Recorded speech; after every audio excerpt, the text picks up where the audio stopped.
Hello and welcome back for episode 45 of the Newbie Dentist podcast. I'm your host, Dr. Omid Azami. In this episode, we are back with part 2 of nerding out over biomimetic dentistry with Dr. Davey Alleman. The first episode was released last week, episode 44, so be sure to check that out before you listen to this episode as it is a direct continuation. If you do like these ones, we also did an initial episode, Introduction to Biomimetic Dentistry, in episode 30 of the podcast. So if you haven't heard that one, that has been the most downloaded episode of the podcast. So make sure you go back and check it out, guys. As always, I want to thank everyone for listening to the show. We're just coming off a strong month of podcast downloads and the numbers have been great. And there's some exciting news and projects upcoming for the Newbie Dentist podcast as well. So keep an eye out for that. In terms of this episode, I hope you guys enjoy it. It is quite in-depth into several topics, including different adhesive systems, different incremental composite buildups, rubber dam versus no rubber dam, and we kind of have some fun and do a bit of a hierarchy of ranking best to worst, with the gold standard being good isolation, great bonding adhesives, great composite technique, all the way back down to poor isolation and poor technique. So have some fun with it. We also talk about different restorative techniques, different matrix systems, and just general topics about maybe using heated versus unheated composites as well. So I hope you guys enjoy this episode. We do nerd out a fair bit, and there's a lot of talking points and a lot of review points, so you might need to go back and listen to it a couple times. Without further ado, I hope you guys enjoy this episode.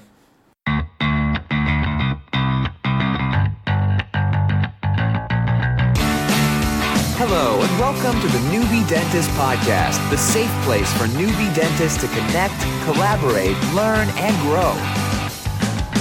The Newbie Dentist Podcast aims to provide high-quality and high-value content for all the newbie dentists out there. With your host, Dr. Omid Azami.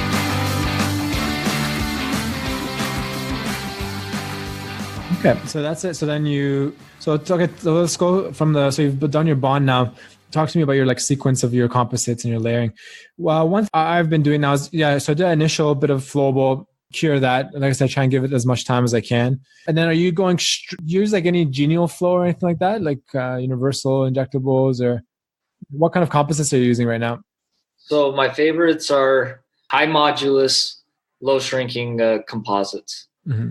And the best ones that I believe in are the ones that Curare makes.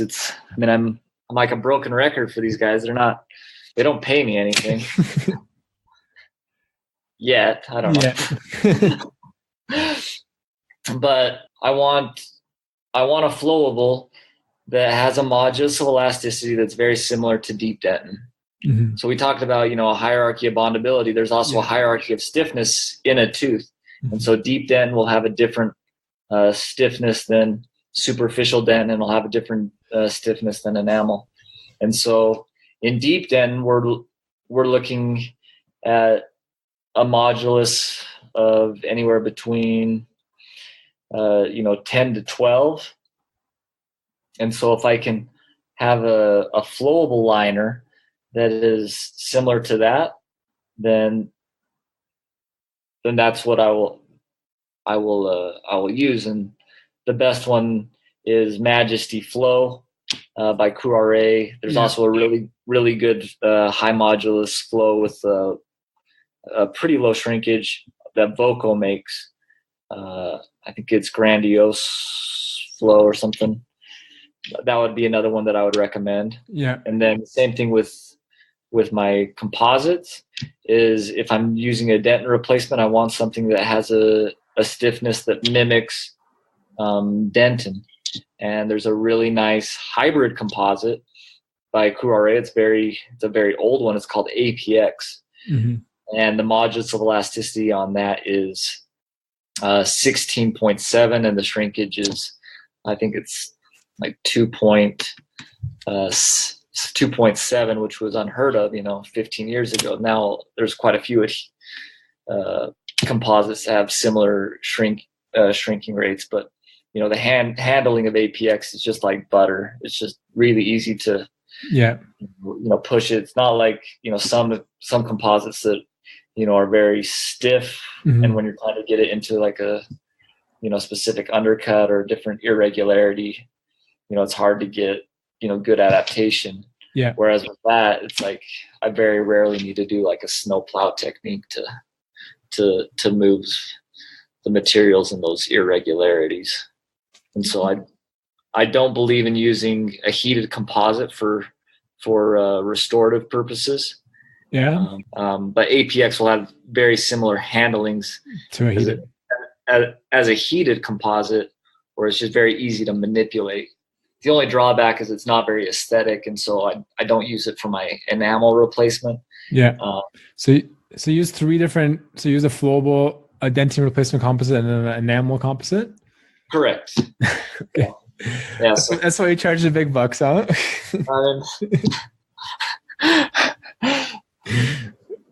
I don't think anybody has said that an army dentist makes the big bucks. But I like to. I'm foreshadowing your Q&A sponsorship. Yeah, is worth a little bit more. But going back to your question about a heated composite, why not to use a heated composite? So I want you to think about. I mean, I was an economics major, so anybody that's a physics major, please don't bust my chops. But there is something called kinetic energy, right? So when you heat a composite, what ends up happening to the molecules in that carpule of composite? They have more energy, more kinetic energy. There's more vibrating around more. Yeah, it's vibrating around more. Yeah, and that's the reason why when you squeeze it out, it has a different viscosity, correct? Mm-hmm. But now let's go back to that soda can analogy. Yeah. So a regular soda can, if I just pop it open, I don't expect to get, soda everywhere, right? Yeah. Now, I had 2 cans of pop that I brought back from work, and I dropped one of them. I actually dropped one of them. So you're not sure which one? The one that I'm drinking is not the one that I dropped. Okay, good. But is there more or less kinetic energy in the can that I dropped versus the can that I didn't drop? More. Yeah. There's more, right? And so as soon as you place your composite that's been heated, and it's probably a thicker increment than what I'm using, yeah. What did we talk about at the very start? Where does the stress have to go? It goes to the best bond, most predictable bond. Well, yeah, but there'll also be more energy in the material itself, right? Yeah. And so there's going to be more energy that needs to be dissipated. And so if you don't allow the composite to cool, okay, so you get more shrinkage, is what you're saying? You don't get more shrinkage. You get more stress. Does that make sense? Yeah. It's like the carbonation in 2 cans of soda is exactly the same. But if I drop a can of soda, there's a different energy potential, right? Yeah. And so in the literature, they call it I believe it's vitrification, but it's the ability of the material to cross-link and connect. Mm-hmm. So when I'm curing my composites, I'm actually trying to delay this reaction. I'm trying to just slowly twist off the cap of that soda. Yeah. And so, I'm not trying to, put like a full 20-second cure, highest intensity on my very thin layer of composite. I'm actually just trying to get the reaction started. And then later on, I go back and do a full. Interesting. So when you put your flowable liner layer down, you just do like a quick tack cure and let it sit for a little bit. And the flowable is a little different because the C factor is so low. It's basically 1. Mm-hmm. The ratio of unbonded surface to bonded surface is basically 1-to-1. Yeah. And so a full cure there is beneficial. But as soon as I start stacking my composite, and each time that you stack more composite, there's more potential of a polymerization stress that can strain the residual tooth structure. Mm-hmm. So in that first layer where I'm doing just a very thin layer of flowable, there's only one way that is going to shrink if I don't start placing more composite on, and that's towards the tooth, correct? Yeah. But as soon as I start stacking, if I can just get the reaction going, then as the monomers are beginning to, connect, and the radical reaction is going, that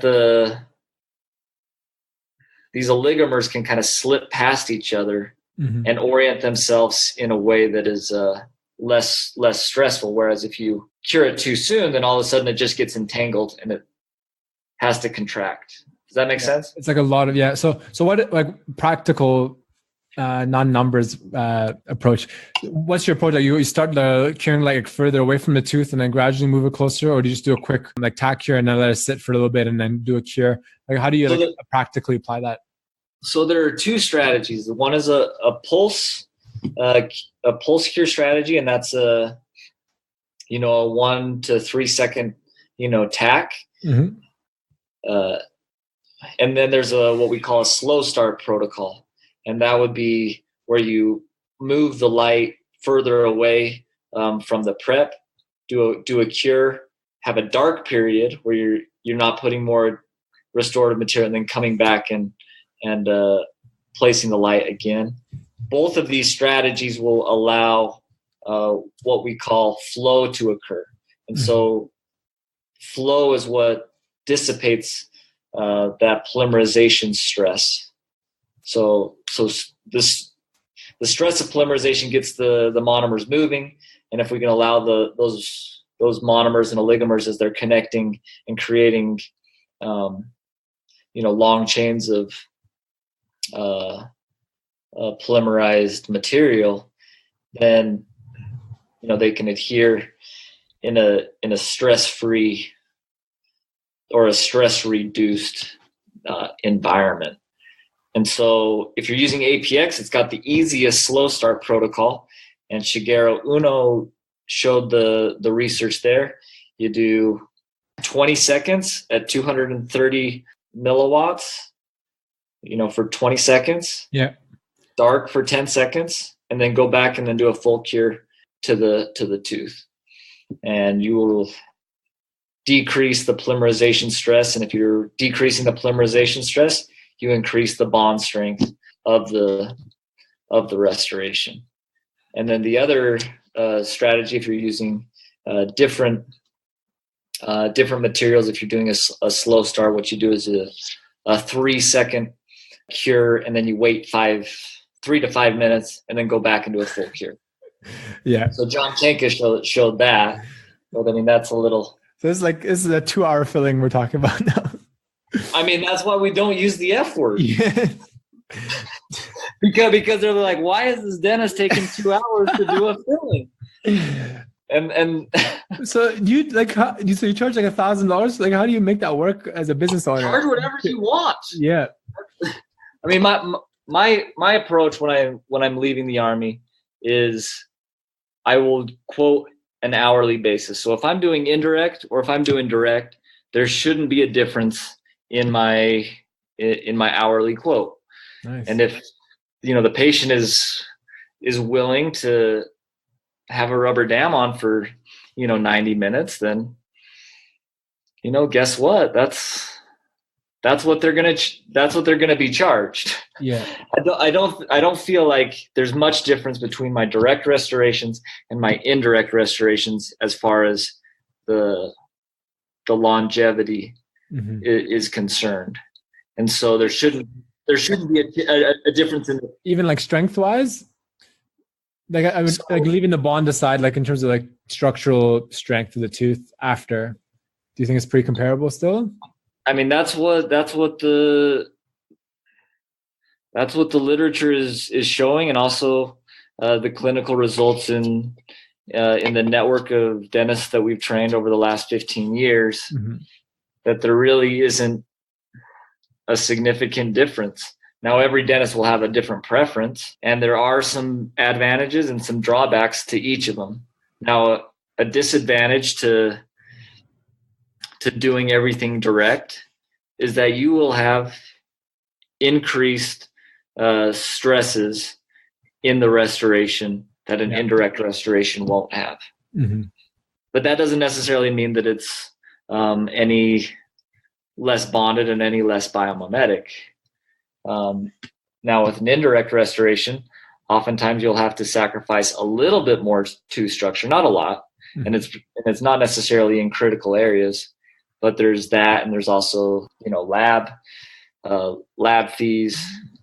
But it really comes down to preference. Yeah. And as long as I can see a good caries removal endpoint, Mm-hmm.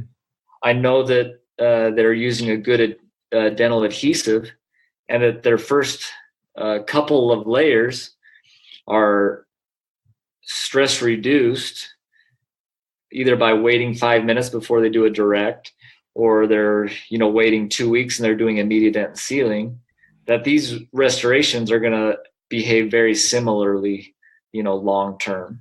Yeah. So interesting. So to play a bit of like devil's advocate, so the average dentist listening, they're either like working at a corporate place, or they're working with like insurance and just kind of like set fees and things. So from a numbers and longevity standpoint, so someone just, even if they're like, they're taking this a little bit more seriously, sort of doing their rubber dam, someone like me, like, rubber dam, we got Scotch Bond, we got some like genial flow and composite and things like that. What, if we are working in a good dry environment, how big of a difference is there, like in the grand scheme of things, to doing things like perfectly versus like, doing the best that you can within time constraints and material constraints and financial constraints? For sure. And this is a reality to a lot of your listeners, especially since a lot of them are, new grads, or, maybe they're still in school and they really have no control over, material selection that they get to choose from. And so I'm going to ask you, Omid, every dental manufacturer, how do they test their products? Against a benchmark? Against a benchmark, but where are they typically doing it? Oh, like in the lab, like out of the in a lab. Yeah. So if you're in a lab, would you say that's a pretty ideal environment for testing materials? Yep. But for testing materials, yes. It's a controlled setting, yes. Now, why would they choose to do it in a lab? Because there's no, like, the environment's controlled. They're not worried. For sure. Yeah. And they can also make their products test better than normal, right? Yeah.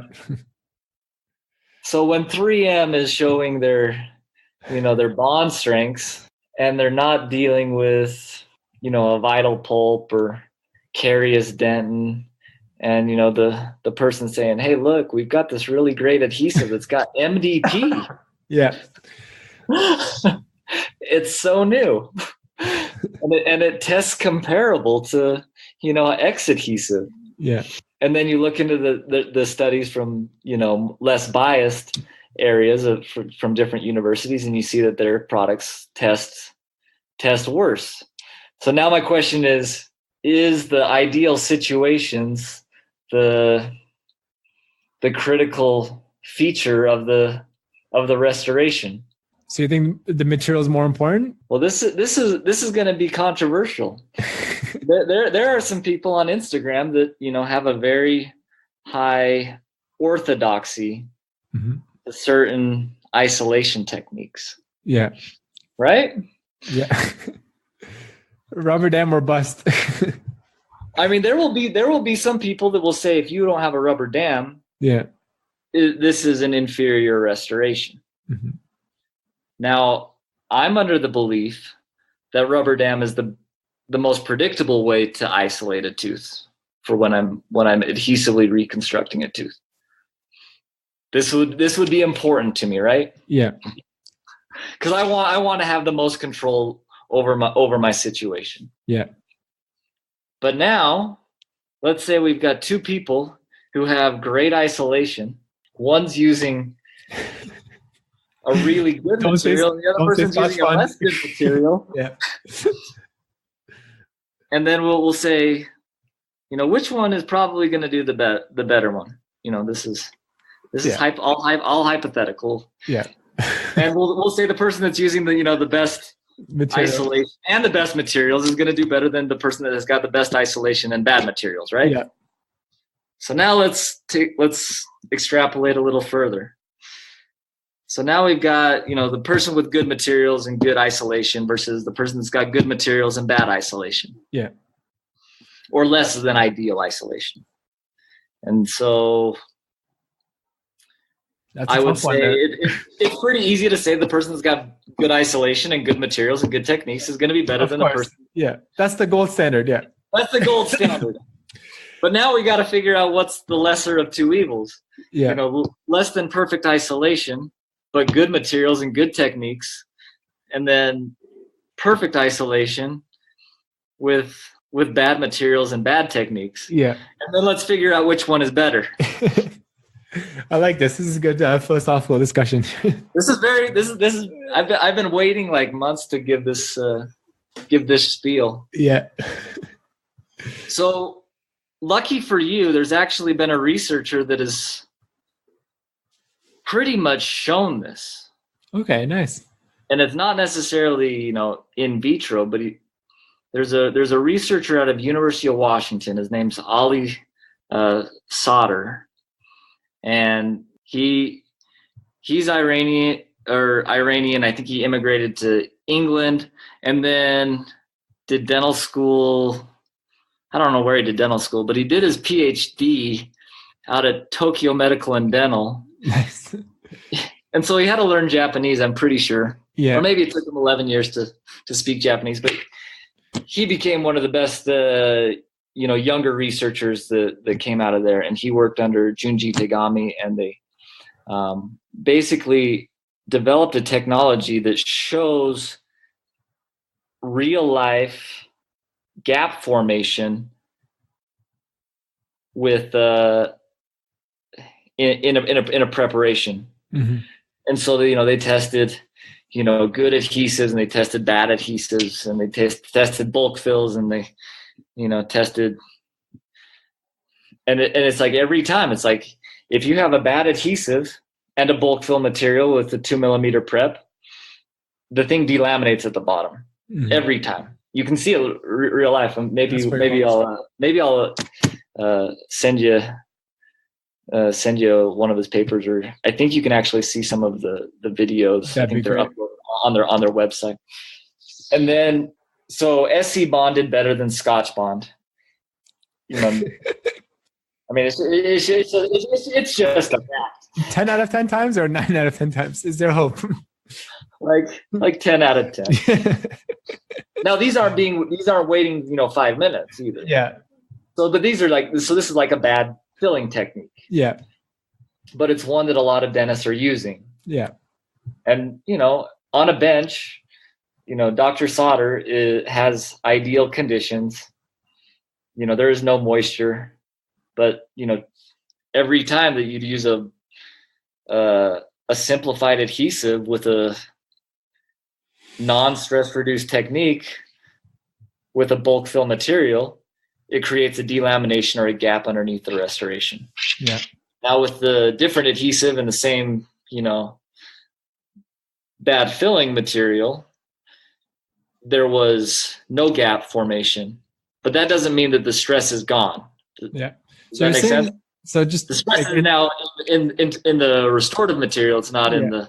So again, to play devil's advocate, so if I'm using Optibond FL and then I just bulk fill every restoration, you're saying that's not bad overall? I would argue that it would be better. Yeah. Than Scotch Bond.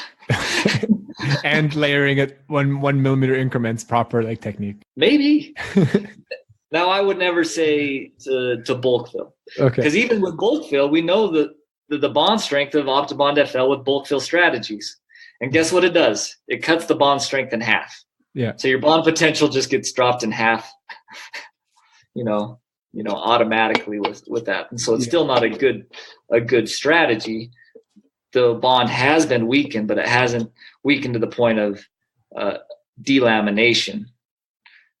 Whereas a bad adhesive will have that delamination effect.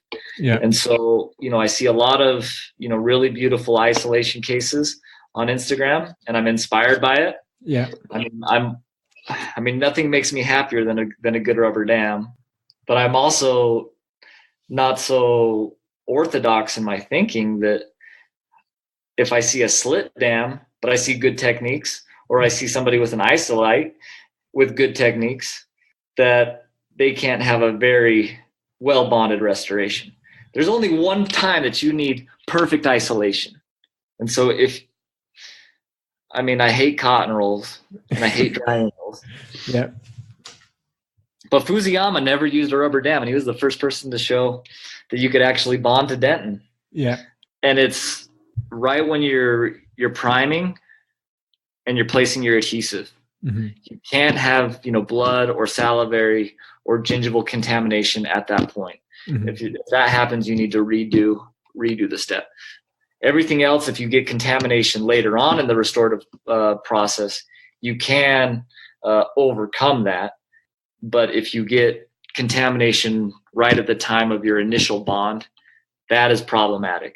Okay, that's the foundation. So that's the foundation. So if you nick your dam and it's like, oh, should I replace my rubber dam? I would say only replace your rubber dam, if you just want it for the photos. Okay, so let's put the hierarchy here. So top is good isolation, good materials, good technique.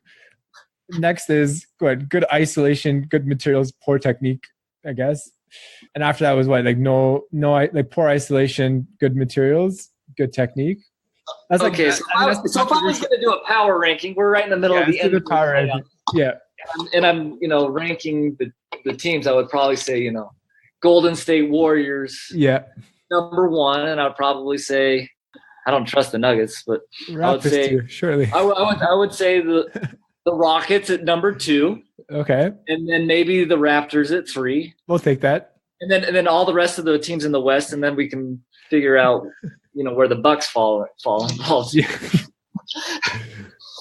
But if I'm talking about dentistry, so I would say good isolation. Yeah. Good techniques, good materials is the best. That's without saying. Yeah, no debate. That's the Golden State. That's the Golden State's the gold standard. After that, I would say good materials, good techniques. Cotton roll isolation. Maybe. Yeah. And then I would say good isolation, good techniques, bad material. Okay. So if you're using bad materials, there are ways to make it behave in a good way, even with Scotch bond or prime. I don't know about prime and bond into that. And then after that, it just falls off a cliff. Yeah, it just falls off a cliff. Yeah. But it's like, I can tell when somebody is on the right track, even well before they do their rubber dam. It's like, I get a lot of people that want to show me their cases and show me their work and show me their progression, and I love it. But there's only one picture that I really care about, and it's not the isolation. It's the caries removal endpoint. Okay. I want to see caries detecting dye, and I want to see a peripheral seal zone that's completely clean, and then I can make deductions on the measurements to see where they are. Because as soon as I know that, then I can know their bond potential. Yeah. And if I know their bond potential, then I can say, okay, let's just make sure we have a really good, isolated environment for the bond. Mm-hmm. And then I'll ask, what adhesive did you use? And then after I know the adhesive that they used, I want to know how they filled the material, the restoration. And then I can make a deduction on, how biomimetic they are. Yeah. And so everybody, I live in a world where I feel like, everybody's on a bell curve, right? Yeah. So everybody is going to get to the point where they say, I'm biomimetic because I do beautiful zirconia crowns. And I will say, no. But maybe we can start with, what is your, what do you do with the class 2? Let's figure out how biomimetic you are, with the class 2. Mm-hmm.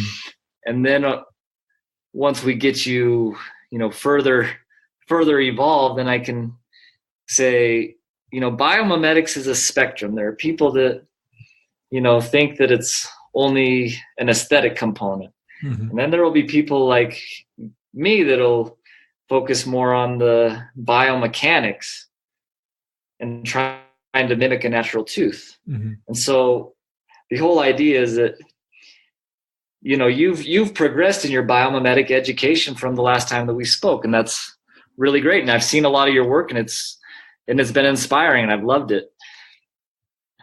But I think until you found out about the Scotch after this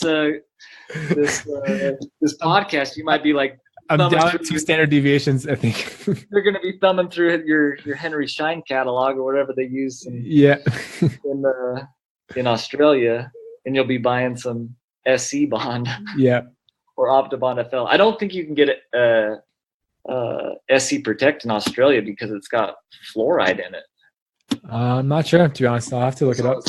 So there are some Australian and New Zealand dentists that I know that I don't think they can get it. So yeah. But anyway, that's beyond the point. Yeah.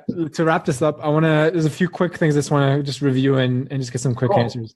So we're doing our preps. We're measuring 5 millimeters occlusally if we're doing like a class 1 or even like a massive like multi-surface. Anytime you're cutting occlusally, 5 millimeters. Your reference is the highest cusp. It would be so in the paper that I think are in the show notes from the last time. It has a nice diagram of using 2 instruments, a perioprobe, 2 perioprobes to determine where exactly you are in the tooth. So if you were cutting directly down, the cusp, that would be 5 millimeters there. Okay. And then 5 millimeters from the central groove. Oh, okay. So the way that you estimate where you are in the central groove is by laying a flat instrument along the slope of the cusp with a perioprobe. Okay, it's like perpendicular to each other, kind of. Okay, so then for the interproximal, like class 2s, you go from the marginal ridge of the like adjacent tooth to your axial wall, kind of. Exactly. Okay, so that's 3. Or you, if you're deep in a box, if you know the width of your burr, you can kind of follow it right, where the CEJ is, and you would say, I've got about 2.5 millimeters before I run that disc. For the caries detection, so you just kind of open up your axis, you just apply it and then start cutting, or do you rinse it first? What's like the caries detection? So I apply it and then rinse it off. Okay. And I do this about 6 or 7 times until I have a clean peripheral seal zone, and I've gone, that 5 millimeters occlusally or 3 millimeters interproximally. Yeah. And then I'll stop. Okay. So you apply it, rinse it, prep until it's all gone, apply it again, rinse it, have a look and see where it's at. Exactly. Yeah. And so on any of my cases on my Instagram page, you can assume that, from, my initial to the, the final caries removal endpoint, I've probably done 6 or 7 applications. Mm-hmm. As soon as you start doing that and make it a habit, all of a sudden your preps are going to look a lot cleaner than they did before. Yeah. So one of the most powerful stories that my dad uses when he teaches was the story about the first time he used caries indicating dye. Mm-hmm. And that was in the late 90s. And I don't know if he had to smuggle it in from Canada at that time. I don't know. It was right before or either right after the FDA approved it. But yeah. Anyways, he did his best prep where he thought he was caries free. Mm-hmm. And then he stained it, rinsed it. And then, he said, oh bleep. Yeah. I've been leaving a lot of decay under all my preps. Yeah. And it was a wake-up call to him. Mm-hmm. It's like I need to reevaluate how I'm how clean my clean is. And a good friend of mine, Kevin Lassiter, he had a very similar experience, and he showed that on. Yeah, he's a great guy as well. And you've had him on as a guest, and, you know, but that was because I specifically told him, look, you do really clean work. I'd like to see what your experience is after you clean a prep and then you stain it. Yeah. And then I want you to see if you go back. And you know what? He won't go back. Yeah. But as soon as you can get the predictability with Carey's indicator, it's a very cheap technology. It's like $40 a bottle. It lasts forever. All of a sudden, you just have confidence in all of your preps. Yeah. Because you know it's clean. It's not like I can't, really tell if, this is, hard dentin. There's a little bit of amalgam tattoo. There's a little bit of discoloration, but my slow speed burr is kind of grabbing, it's not scratching. Yeah. It's just like the predictability of it is so vital. As soon as you start doing it regularly, you'll just fall in love with dentistry. I like it. One other question I had. So, for example, sometimes I find like I'll get an auto matrix or like even a subgingival like Telfamar to like do like the deep margin sort of elevation before switching over to like a sectional to like get the contacts and things. Yeah. And sometimes even with the dam in that process, when you take the wedge out and stuff, there's a little bit of bleeding and stuff that comes up from the dam. How do you re-prepare the tooth before you move on and add the next layers of composite? Do you like do the whole bonding protocol or you just like rinse it? What's the best way? So is this after you've already established your bond and elevated it? Yeah. Okay. So the best thing to do is, because I use a self-etch adhesive, I will always go back and re-prep the enamel. Okay. With the diamond after my dentin has been sealed and I've resin coated and maybe done a layer or two. Mm-hmm. I will go back and I will actually refreshen the enamel, and then I will go back and re-etch the whole prep. Yeah. So if there's a little bit of heme contamination at that point, that will get rinsed away when I re-etch it. Yeah. But if you start having like some contamination after you bonded and you're not switching out a matrix or anything like that, the best thing to do is actually air dry the contamination, and then wick it away with bond, just plain bond. Okay. And then just continue on. And so if you have contamination, that's the best way to approach it. But you just can't have contamination when you're bonding the dentin. But after that, it's like, you don't have to rinse and dry. The best thing to do is just air dry it, and then wick away the heme or that. So once the dentin sealing is done, once I change my matrix, if there's a bit of contamination, you can just kind of dry it off, just put a little bit of bond in, you should be fine after that. Well, at that point, because I'm going to re-prep the enamel, I'll etch and rinse and dry, and then place adhesive. Yeah. Over those areas, and it'll have a very clean surface. But since you are using a total etch, you could do it that way, but you wouldn't have to. All you would need to do is just reapply your matrix, air dry it, and then wick away any contamination. Yeah. With your Scotch bond or. But you would have to air dry your Scotch bond because there's solvent in there. Yeah.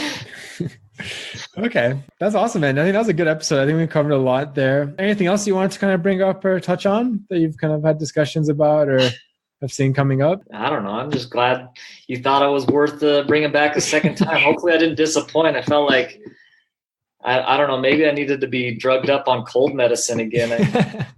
Maybe I was to get into a flow state. No, I mean, the pop can analogy or a pop bottle analogy will go down, I think, as one of the memorable ones. All right, yeah. Yeah. So, That copper foil thing is pretty interesting. So, what's that about? Like, why is that different to anything else? Or is it just like more applicable to like get to deeper margins? have you ever noticed like on like deep on some deep margins where you're trying to get your Tafelmeyer down, Yeah. and you're pushing apically, and it starts to bend, like all of a sudden. Mm-hmm. It's like, you go through like 3 or 4 different, bands. Yeah. Before it's like you're able to get one past the margin, right? Yeah. So the beauty of the copper is that you can you can push hard. Yeah. Like my goal, whenever I'm when I ask my assistant for a copper band, my goal is I'm going to be pushing this to the bone. Yeah. Or at least getting it close. Yeah. It's like I can just, really push it down there and then stabilize it with an Automatrix or a Tafelmeyer or whatever. Yeah. And I'm past the margin, and that's that's been a huge game changer. Like the margin elevation band by Garrison's. So what's the shape of it? It's like a full band, like a matrix band would be, or it's literally just a ring. Okay. It's a copper ring. It's like a super old school dental technique. I don't know how to use a copper band that's not cut, but they were doing it, I think, for like single tooth impressions. Okay. like so analog that like, yeah. It's like gold foil. Mm-hmm. Dentist will, be able to give you the how to use it properly, but yeah, they're hard to order because not a lot of dentists use them. But I just order a bunch, and then I just cut them, mm-hmm. Almost to the size of like a sectional. Okay. Yeah. And then you'll be able to adapt. It's very malleable, so you can shape it a little bit. Mm-hmm. But when you're pushing apically, it doesn't distort. Okay, nice. So it's super, super beneficial, and I was a little tempted not to ever show my secret on Instagram. But I get a lot of requests for, where can I get these copper bands? And yeah, I think you can get some from Parkel. That's the cool thing, man. I'm on there every day, and there's every so often you'll see something you're like, oh, cool. I've never seen that before. And then so it's nice to kind of learn about it. There's a little bit of a learning curve, but I'll give you a little nugget before I leave on those ones. So if you know that you're going to have a deep margin to elevate, and it's one that you're not super excited about. Yeah. So, get your rubber dam, either cut your access like a crude one. And then either before you do that or after, I would take the double floss ligature and, tie it down and really pull the rubber dam, which will pull the sulcus apically. Yeah. And then after that, roll up a piece of Teflon. Yeah. Now, this is like $1,000 pearl. Okay, I'm excited. because placing Teflon is like the most annoying thing. It is so annoying, yeah. And I wish I could like take credit for this, but I saw somebody do it, and they were just wrapping like a single central or something like super easy. Yeah. Because whenever you're like trying to pack Teflon, it will pull right to your instrument, right? Yeah. Yeah. So the thing is Teflon wants to stay in place on a dry area. Mm-hmm. So typically your instrument is dry, right? Yeah. And the tooth or the sulcus that you're pushing the rubber dam in has a little bit of moisture content, right? Mm-hmm. And so dry your prep, and then take a drop of water and then dip your plastic instrument in the water. And then when you're packing the Teflon, it's not gonna stick to your instrument. Stick to it, so you can get that first little area where it's like, okay, it's adapting, and then it's easy to to follow it. Yeah. But until I started wetting my instrument with the Teflon, I was like so frustrated with it, because it was like it would just go exactly where I didn't want it to. Yeah. Go. And so if you pack that Teflon, what you're doing is you're kind of pushing away the PDL and making space for that band in the future. So you take the Teflon out when you're ready to put the band, or no, I leave it in. Oh, okay. But I'm pushing it in, just like if you're trying to extract a tooth. Yeah. That tip where you're really pushing your instrument to separate some of the PDL, or kind of push away some of those gingival fibers. Yeah, that was Dr. Najad gave me that little tip. But I found that if I'm pushing that Teflon pretty aggressively in that area, then that I'm kind of separating those fibers, and then the band is going to slip down a lot easier. And so if you know it's going to be bad, just plan on packing Teflon. Yeah.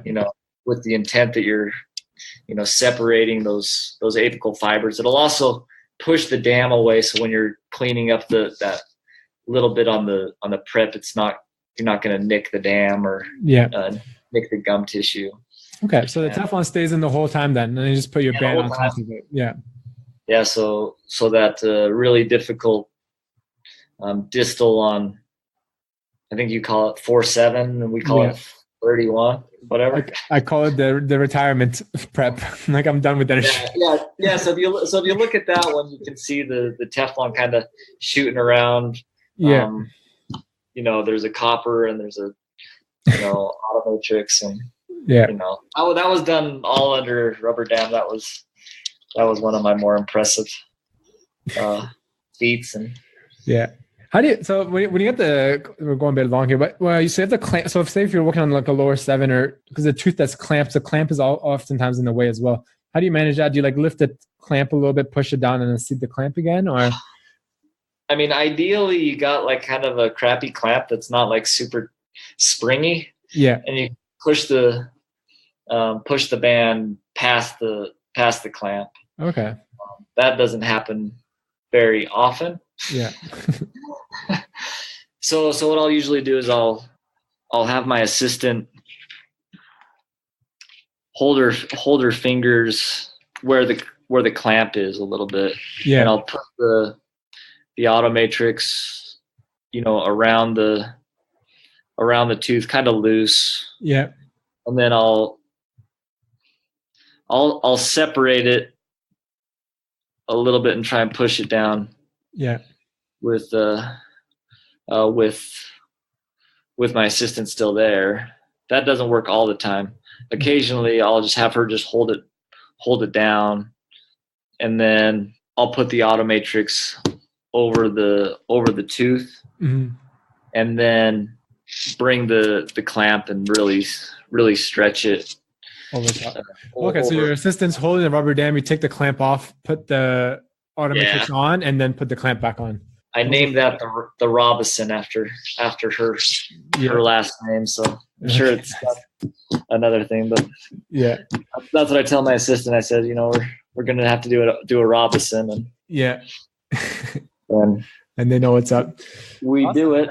Yeah, those are like, I mean, the events, like, you'll see the radiograph, like, oh man, this is not gonna be fun, and then you're like, you try every matrix system in your arsenal. You're like, I'll try this, I'll try it. Everything keeps bending, and then you get frustrated. And but when you get it though, it's like pretty rewarding, I guess. You're like, yes. It's like what I mean, hopefully in your day you have you don't have a lot of those situations where you go through like a couple of bands, but it's good to have at least one a week that you destroy 2 or 3 bands, and maybe you'll learn a different approach. Awesome, man. Thank you again for coming on. I think it was a great episode, and I hope I didn't confuse you or too many of the listeners. No, I think it's good. I think that's what I try and do is I come from the layperson perspective, so I just try and kind of summarize it and make sure I'm getting it, because that way I'm sure other people kind of get it as well. So so here's the layman's version for you. Throw away your Scotch Bond. Yeah. Buy SC Bond or Optibond FL. Yeah. Buy a bottle of caries indicator dye. Yeah. And then I don't care what you use after that. I like it. Heated bulk flow. Let's go. Don't you do this to me. I will roll over in my grave.